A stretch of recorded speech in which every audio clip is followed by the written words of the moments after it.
here's the thing. I love telling people this, right? AI started in the 1950s.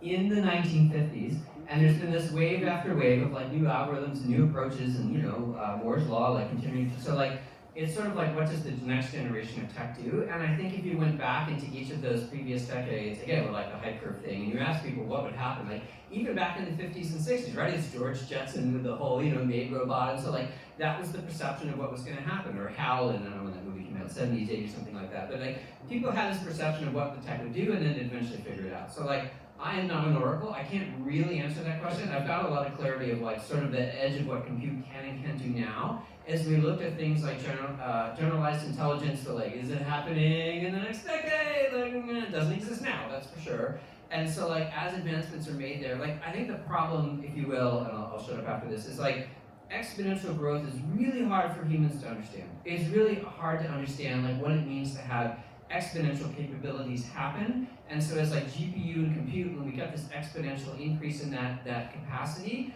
like we sort of blasted through the Turing Test, which is like, can a machine actually behave to a point where a human can't figure out it's a machine? We went through that very important milestone and sort of like nobody noticed. And like in the past, it was like this impossible thing, right? And so like, it's hard wait.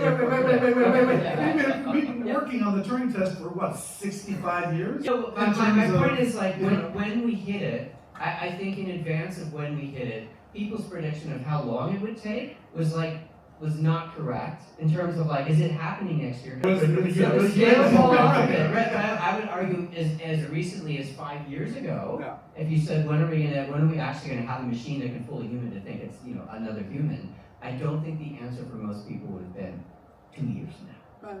Okay. Yeah. Or so I believe. Okay. So to answer